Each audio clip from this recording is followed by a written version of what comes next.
All right, Yakov's here, and falling into the conversation here, I counted this up as well, Yakov, yesterday myself, where Ohio State has 13 current commits that are ranked higher than Michigan's top commit. And depending on your rankings, you're going to find the same thing. Well, he's got rivals there. I was on the 247 Sports Composite in the Buckeyes, yes, at 13, higher than Cole Cabana, Michigan's top commit at 233. So it's a common phrase to throw out there in June and July. It's early. National Signing Day is 6 months away. The ranking doesn't really matter. But now we're starting to talk about guys that are off the board to places like Notre Dame that you would not expect to flip to Michigan. And so, Tony, this could be a bit concerning for Jim Harbaugh and crew. It's definitely concerning. It's not all that unusual for what has happened over the years between Jim Harbaugh and Ohio State. This is I think more so than it has been in the past, but you'll see if you go in through their recruiting rankings over the past 5, 6, 7 years, you'll find a lot of stark differences between the two classes, and you'll see that Michigan's top commit, top signee would be Ohio State's 8th, 9th best, and then Michigan's second best would be Ohio State's 15th best. And so this is further bad news for Michigan that it's gotten this bad, and NIL is not helping them at all. No, they're being very stubborn in terms of how they're looking at NIL. And, while you have to look at what investments mean in terms of putting money into recruits, I mean, we obviously have seen some sizable expenditures at programs like Tennessee and Miami of Florida. And if Michigan isn't going to at least engage, it's going to be very difficult.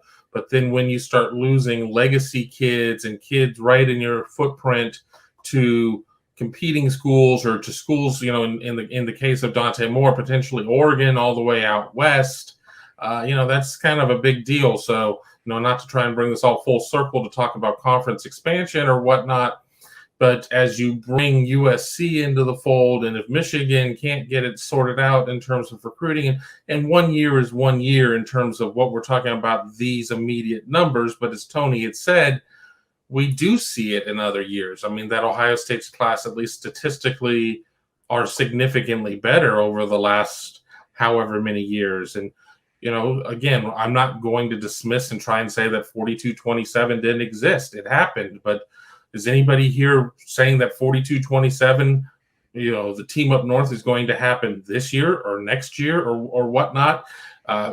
It just seems to be a problem right now. And yeah, as Mark said, it's early. There's 6 months to go, et cetera, et cetera, et cetera. But I don't necessarily hear a lot of really positive recruiting news in terms of momentum and such for that team up north on the recruiting trail.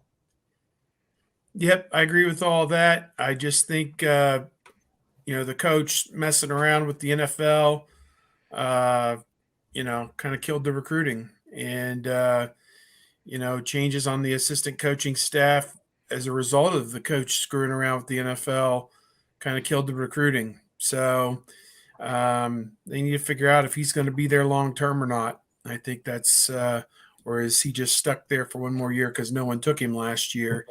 It's kind of how it feels right now. So who would buy into that, and who recruiting against them wouldn't use that?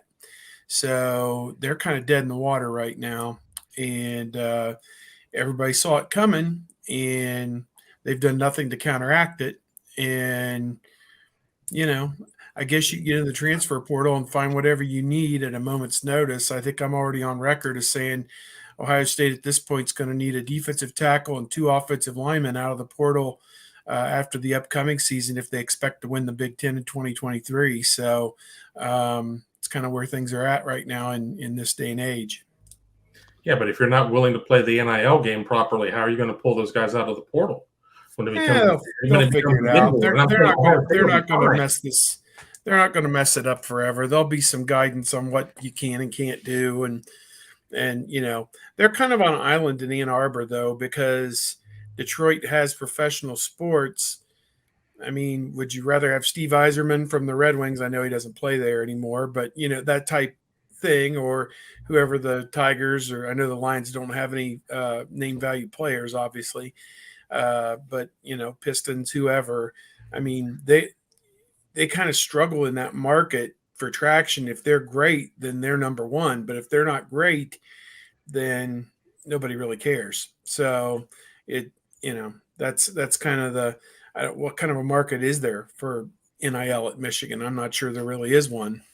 Money's money. I mean, that's the thing at that point. And hell, Eastern Michigan was able to go out and get, the Bates kid, formerly of Memphis, and basketball, and Ypsilanti isn't all that far away from Ann Arbor. I mean, we all talked about the disconnect between athletics and the administration, and now that Schlissel is out there, it just doesn't seem to me that Ward Manuel, the AD there, and Jim Harbaugh are on the same wavelength, but there are very few people that are on that Harbaugh wavelength, which is, fortunate for the rest of the general population because he's just a weird cat.